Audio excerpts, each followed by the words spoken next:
Broadcasting from the last safe tunnel, through broken wires and rusted airwaves, where the smoke never clear, every signal is survival.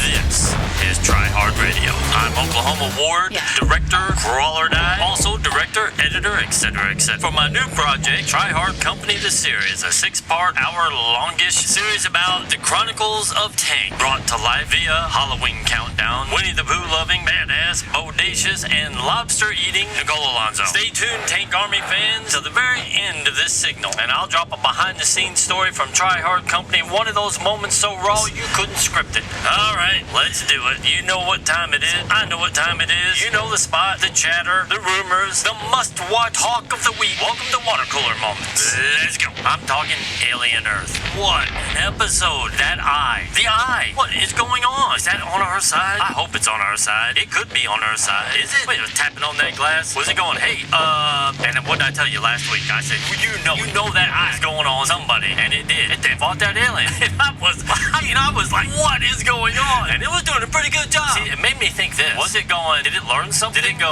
okay, well, I'm going to fight this thing with this human body. That didn't work. So maybe it's going to go, let me look at one of these synthetics. And then we got synthetic versus, I love the direction of this. I don't know where it's going. It seems fresh. I don't know what's going to happen. Nothing seems cookie cutter. I'm going to tell you a moment I was shocked by. Although I know I am a cinephile. I was checking out some of the comments on a critic that I really like that loves the show, like I do. But in the comments, there were a bunch of people going, hey, I don't understand this week's episode. Why did it look like a 1970s ship? And I'm like, wait, these people haven't seen the original Alien? And I realized they haven't.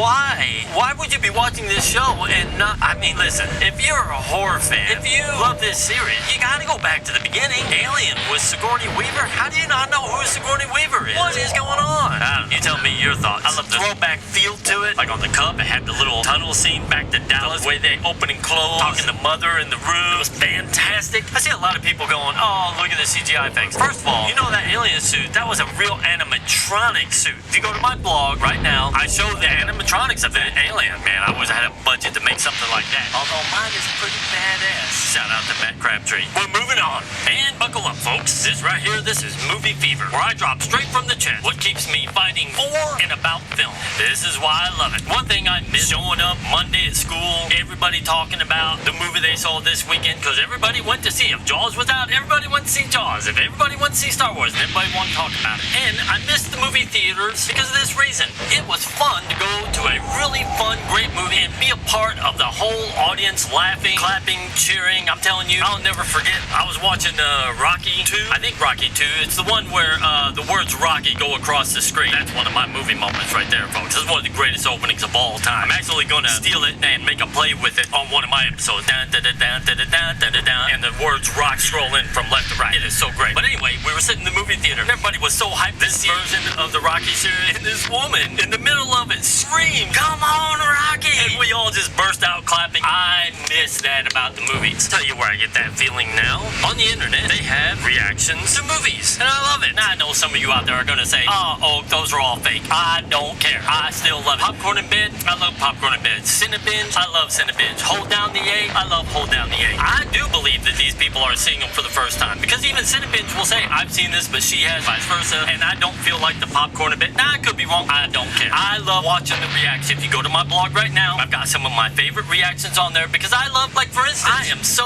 enamored with the fact that there's a compilation of all of them watch the Maltese Falcon. I love that they all watch that. I love they watch the older movie when they see a movie that I loved, and watching them react and be like, oh, they are scared. I love, they watch Jaws. Some of them have never seen Jaws, but some watch it for the first time. I love those reactions. I love it. It's part of the reason that I make movies. Part of the reason I want to be involved with movies, comic books, whatever. I love to give people an experience. And like I make people cry in the seats and then cheer and then hug and then walk out of the theater going, oh my God. I loved it so much that I'm going to dedicate my life to trying to do this for people. Create stuff that make people go, yes. I did it with Tank. I mean, there's a lot of girls, especially in Japan, a lot of women wrote us and they were like, I love Tank. If I get in a bad situation, I go, what would Tank do? And I go, I hope I just keep expanding on that. So anyway, that's one of my movie moments. The other one is, you gotta go to my blog to see what it is. You gotta go to the blog to see what it is. See there? That was a little hook. Got it. Dang. Go here's one of my funny little moments. I've got a bunch of them, and I'll be sharing them on every radio broadcast. You know, when you're an independent film, every dollar just, goes, you stretch it as far as you can. And this time, because of Dan, who was a producer, and nobody could ask for a better producer. He's just literally been supporting me, instead of riding my ass every time I turn around. He's just like, man, do your thing, and I've got your back. I wish everybody could have a producer like him.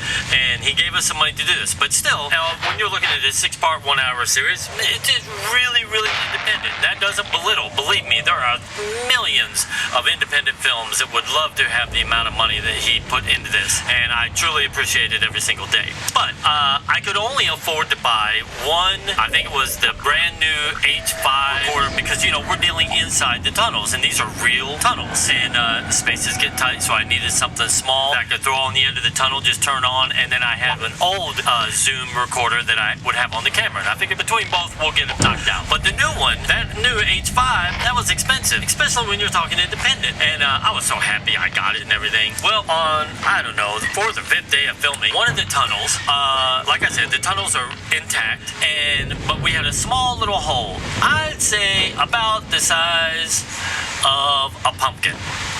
A medium-sized pumpkin. So, what is that? 12 to 16 inches diameter in the side of the tunnel. And that was for me to cheat up a camera through and everything like that. So all the actors crawled up in through the sides. We closed the metal doors on each side of the tunnels. And I kept saying to everybody, now remember, there's a hole, not a big hole. You have to work really hard to fall through it. But be aware of it. Because when actors start acting, they start doing it. They don't know where they're at. They're like, when you say action, and that's what they do. Well, shout out to Lorie. Love you, Lorie. Somehow, everybody crawled in, and I crawled in with the camera, and there was like 6 of us sitting in there. And now this tunnel is in the air. I'd say about 15 feet in the air, and below it we had built another tunnelish area that was full of water for a water scene. I think the words that came out of my mouth were, hey, now everybody be careful, there's that hole over there. And I watched Lorie take her booty and swing it around, shoot my brand new H5 audio recorder. I got to see it. It was going through the air. At least I got to see how beautiful and new it looked as it went through everybody's flashlights, the beam of lights, and then do a perfect par 4 hole-in-one through that hole. And everybody just turned and went, and then in the silence we heard it go kerplunk splash right into the water. And I was like, nice. I got to use that H5 for exactly 3 days. And then here come Lorie's booty. I love you guys. Alright, Tank Army. I'm going to wrap it all up right here. Been a little bit of a tough week. Some of you that follow me on my social media, know about my dad. And hey, I keep everything positive. He had a really, really bad turn the day after his birthday. But at least everybody, I read them all the happy birthdays and all the shout outs to him. He's doing okay. But I'm trying to spend every minute that I can with him because time is going to be very, very short. But thanks for all the love and letting my old man know that everybody loves him, and so do I. And we're going to end with this. Be sure to check out the blog. We had a really funny moment with filming with the dog, filming some red tank scenes. Looking forward to all that. Be sure to check out the blog.